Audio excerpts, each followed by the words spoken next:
जय श्री विष्णु देवताय नमः। सत गुरुवार का दिन भगवान विष्णु की पूजा आराधना के लिए महत्वपूर्ण होता है। घर पर सुख संपदा और धन वैभव के लिए भगवान विष्णु के साथ इस दिन लक्ष्मी माता की पूजा करना चाहिए। अनेक शास्त्रों के अनुसार गुरुवार का दिन भगवान विष्णु और देवगुरु बृहस्पति से संबंधित है। भगवान विष्णु को प्रसन्न कर उनका आशीर्वाद प्राप्त करने के लिए गुरुवार का दिन विशेष माना जाता है, क्योंकि इस दिन किए गए पूजा पाठ से भगवान शीघ्र प्रसन्न होते हैं।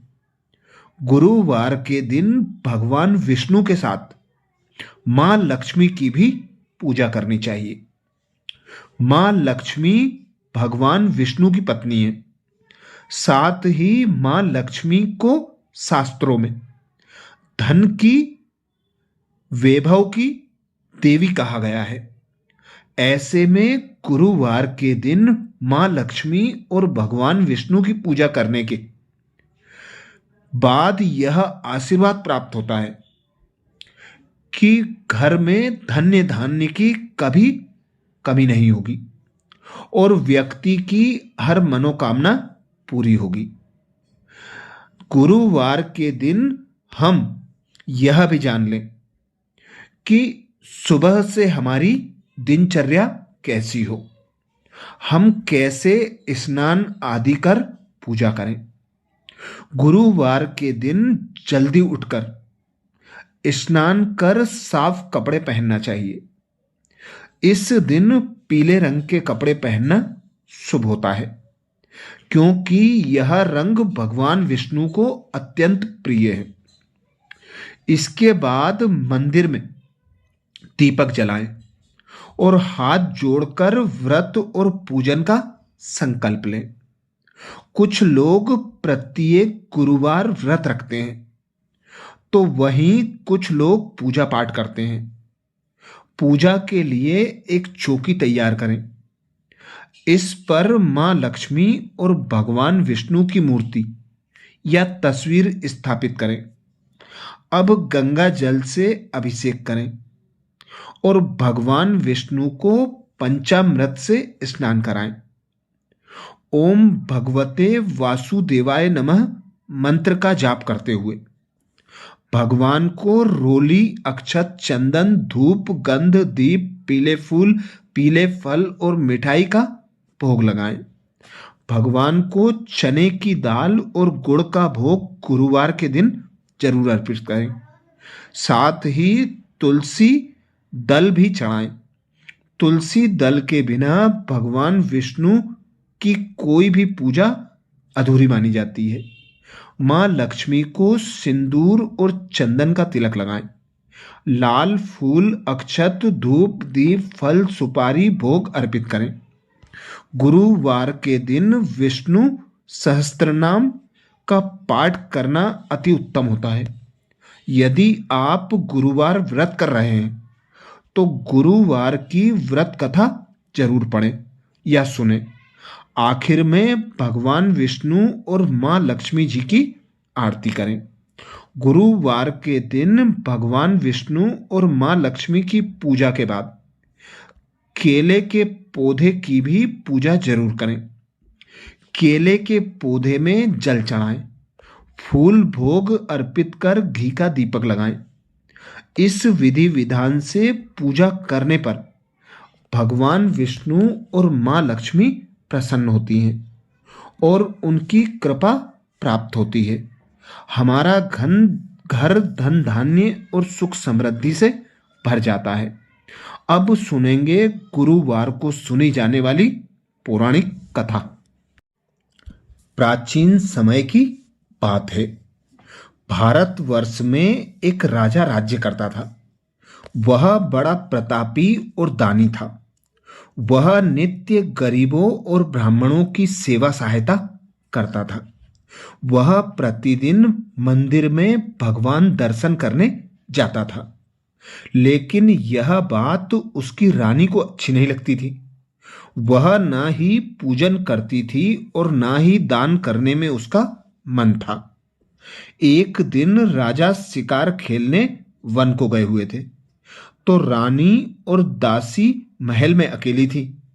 उसी समय बृहस्पति देव साधु भेष में राजा के महल में भिक्षा के लिए गए और भिक्षा मांगी, तो रानी ने भिक्षा देने से मना कर दिया।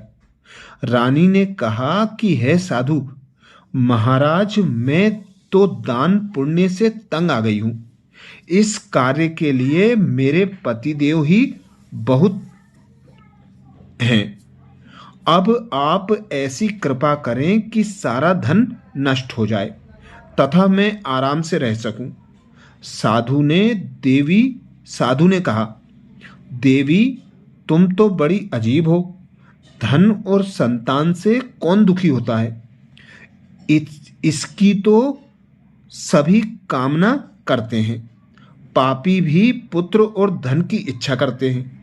अगर तुम्हारे पास अधिक धन है तो भूखे मनुष्यों को भोजन कराओ, प्याऊ लगवाओ, ब्राह्मणों को दान दो, कुआं, तालाब, बावड़ी, बाग, बगीचे आदि का निर्माण कराओ, मंदिर, पाठशाला, धर्मशाला बनवा दो, दान दो, निर्धनों की कुंवारी कन्याओं का विवाह कराओ, साथ ही यज्ञ आदि कर्म करो।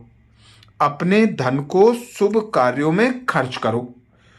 ऐसे करने से तुम्हारा नाम परलोक में सार्थक होगा और स्वर्ग की प्राप्ति होगी। लेकिन रानी पर उपदेश का कोई प्रभाव न पड़ा। वह बोली, महाराज, मुझे ऐसे धन की आवश्यकता नहीं है। मैं अन्य लोगों को दान दूं, जिसको रखने और संभालने में ही मेरा सारा समय नष्ट हो जाए। अब आप ऐसी कृपा करें कि धन नष्ट हो जाए तथा मैं आराम से रह सकूं।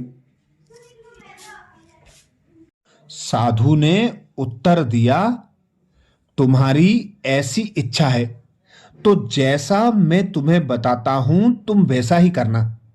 बृहस्पतिवार को घर को गोबर से लीपना, अपने केसों को पीली मिट्टी से धोना, राजा से कहना वह बृहस्पतिवार को हजामत बनवाए, भोजन में मांस मदिरा खाना और कपड़ा धोबी के यहाँ धुलने डालना। ऐसा करने से 7 बृहस्पतिवार में ही आपका सारा धन नष्ट हो जाएगा। इतना कहकर वह साधु महाराज वहां से अंतर्ध्यान हो गए। इसके बाद रानी ने वही किया जो साधु ने बताया था। 3 बृहस्पतिवार ही बीते थे कि उनका समस्त धन संपत्ति नष्ट हो गया और भोजन के लिए राजा रानी तरसने लगे। तब एक दिन राजा ने रानी से कहा कि तुम यहां पर रहो, मैं दूसरे देश में चाकरी के लिए चला जाऊं, क्योंकि यहां पर मुझे सभी मनुष्य जानते हैं, इसलिए कोई कार्य नहीं कर सकता। देश छोड़ चोरी परदेश भीख बराबर। ऐसा कहकर राजा परदेश चला गया और वहां जंगल को जाता और लकड़ी काट कर लाता और शहर में बेचता। इस तरह जीवन व्यतीत करने लगा। इधर राजा के बिना रानी और दासी दुखी रहने लगी। किसी दिन भोजन मिलता और किसी दिन जल पीकर ही रह जाती। एक समय जब रानी और दासियों को 7 दिन बिना भोजन रहना पड़ा, तो रानी ने अपनी दासी से कहा, हे दासी, पास ही के नगर में मेरी बहन रहती है, वह बड़ी धनवान है। तू उसके पास जा और 5 सेर बेजर मांग कर ला, ताकि कुछ समय के लिए थोड़ा बहुत गुजर बसर हो जाए। दासी रानी की बहन के पास गई। उस दिन बृहस्पतिवार था। रानी का बहन और उस समय बृहस्पतिवार की कथा सुन रही थी। दासी ने रानी की बहन को अपनी रानी का संदेश दिया, लेकिन रानी की बहन ने कोई उत्तर नहीं दिया। जब दासी को रानी की बहन से कोई उत्तर नहीं मिला तो वह बहुत दुखी हुई, उसे क्रोध भी आया। दासी ने वापस जाकर रानी को सारी बात बता दी। सुनकर रानी ने कहा कि हे दासी, इसमें उसका कोई दोष नहीं है। जब बुरे दिन आते हैं तब कोई सहारा नहीं मिलता। अच्छे बुरे का विपत्ति में ही पता चलता है। जो ईश्वर की इच्छा होगी वही होगा। यह सब हमारे भाग्य का दोष है। यह सब कहकर रानी ने अपने भाग्य को कोसा। उधर रानी की बहन ने सोचा कि मेरी बहन की दासी आई थी, लेकिन मैं उससे नहीं बोली, इससे वह बहुत दुखी हुई होगी। कथा सुनकर और पूजन समाप्त कर वह अपनी बहन के घर गई और कहने लगी, हे बहन, मैं बृहस्पतिवार का व्रत कर रही थी। तुम्हारी दासी गई, लेकिन जब तक कथा होती है तब तक न उठते हैं और न बोलते हैं, इसलिए मैं नहीं बोली। कहो दासी, क्यों आई थी? रानी बोली, बहन, हमारे घर अनाज नहीं था। ऐसा कहते कहते रानी की आंखें भर आईं। उसने दासियों समेत 7 दिन तक भूखा रहने की बात भी अपनी बहन को बता दी। इसलिए मैंने दासी को तुम्हारे पास 5 सेर बेजर लेने के लिए भेजा था। रानी की बहन बोली, बहन देखो, बृहस्पति देव सबकी मनोकामना पूर्ण करते हैं। देखो, शायद तुम्हारे घर में अनाज रखा हो।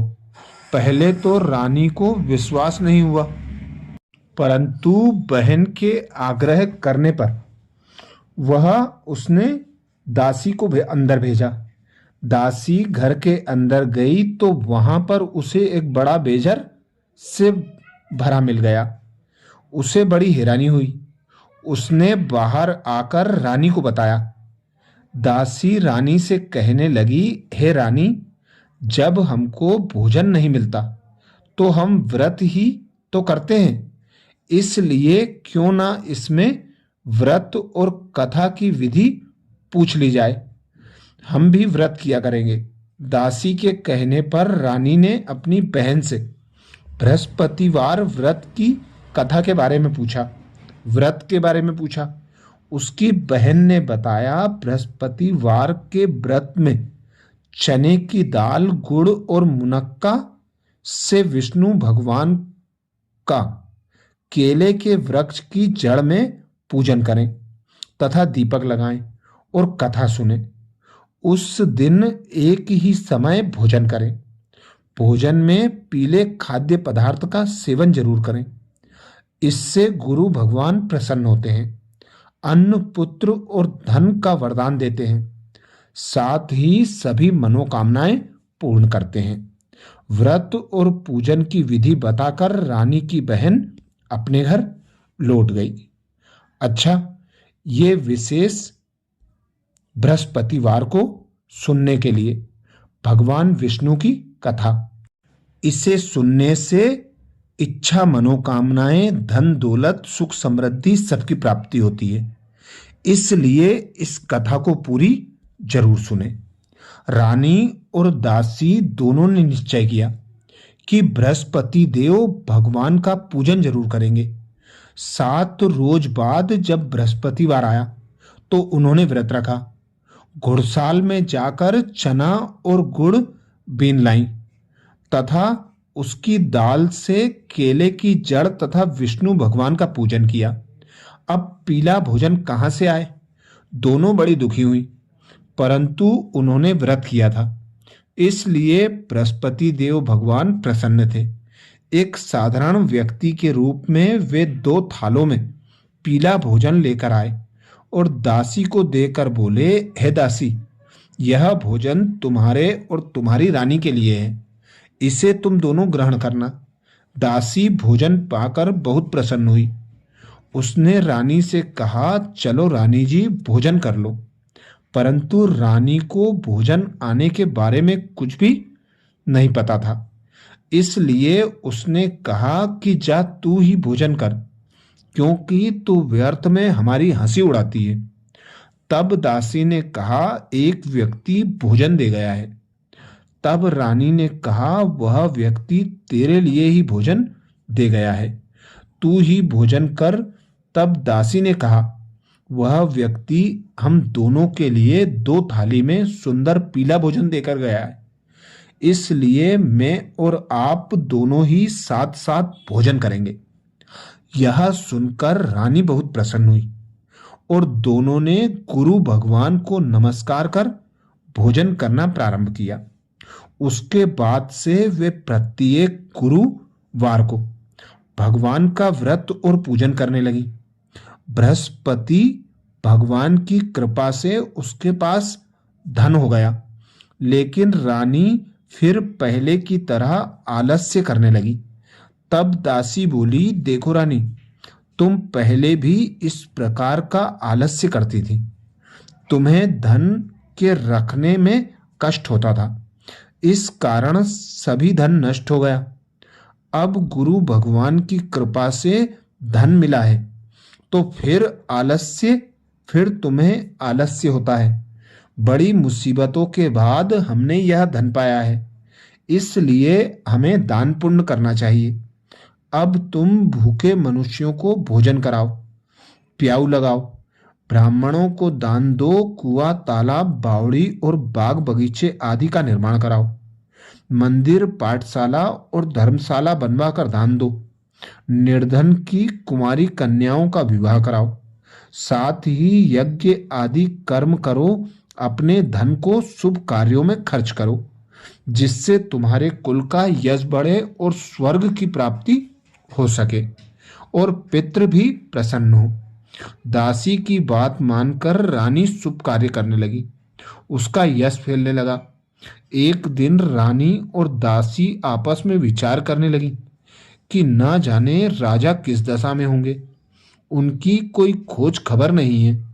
उन्होंने श्रद्धा पूर्वक बृहस्पति भगवान से प्रार्थना की कि राजा जहां कहीं भी हो, वह शीघ्र वापस आ जाए। उसी रात्रि को बृहस्पति देव ने राजा को स्वप्न में कहा, हे राजा, उठ, तेरी रानी तुमको याद करती है, अपने देश को लौट जा। राजा प्रातःकाल उठा और जंगल से लकड़ी काटने के लिए जंगल की ओर चल पड़ा। जंगल से गुजरते हुए विचार करने लगा कि रानी की गलती से उसे कितने दुख भोगने पड़े। राजपाट छोड़कर जंगल में आकर रहना पड़ा। जंगल में लकड़ी काटकर शहर में बेचकर गुजारा करना पड़ा और अपनी दशा को याद करके व्याकुल होने लगा। उसी समय राजा के पास बृहस्पति देव साधु के वेश में आकर बोले, हे लकड़हारे, तुम इस सुनसान जंगल में किस चिंता में बैठे हो, मुझे बताओ। यह सुनकर राजा के नेत्रों में जल भर आया। साधु की वंदना कर राजा ने अपनी संपूर्ण कहानी सुना दी। महात्मा दयालु होते हैं। वे राजा से बोले, हे राजा, तुम्हारी पत्नी ने बृहस्पति देव के प्रति अपराध किया था, जिसके कारण तुम्हारी यह दशा हुई है। अब तुम चिंता मत करो, भगवान तुम्हें पहले से भी अधिक धन देंगे। देखो, तुम्हारी पत्नी ने बृहस्पतिवार का व्रत शुरू कर दिया है। अब तुम भी बृहस्पतिवार के व्रत में चने की दाल और गुड़ और मुनक्का से विष्णु भगवान का केले के वृक्ष की जड़ में पूजन करो, दीपक जलाकर कथा सुनो। उस दिन एक ही समय भोजन करना, लेकिन भोजन में पीले खाद्य पदार्थों का सेवन करना। भगवान तुम्हारी सब कामनाओं को पूर्ण करेंगे। साधु की बात सुनकर राजा बोला, हे प्रभु, लकड़ी बेचकर तो इतना पैसा भय इकट्ठा बचता नहीं है जिससे भोजन के उपरांत कुछ बचा सकूं। मैंने रात्रि में अपनी रानी को व्याकुल देखा है। मेरे पास कोई साधन नहीं है जिससे उसका समाचार जान सकूं। फिर मैं कौन सी कहानी कहूं, यह भी मुझको मालूम नहीं है। साधु ने कहा, हे राजा, मन में बृहस्पति भगवान के पूजन व्रत का निश्चय करो। वे स्वयं तुम्हारे लिए कोई राह बना देंगे। बृहस्पति के दिन तुम रोजाना इस तरह लकड़ियां लेकर शहर में जाना। तुम्हें रोज से 2 गुना धन मिलेगा, जिससे तुम भली भांति भोजन कर लोगे तथा बृहस्पति देव की पूजा का सामान भी आ जाएगा। राजा ने ऐसा ही किया और उसे मनवांछित फल की प्राप्ति हो गई। इस प्रकार जो भी यह कथा सुनता और पढ़ता है, इस व्रत को करता है, उसे सर्व प्राप्तियां स्वतः हो जाती हैं। अच्छा, ओम नमः शिवाय।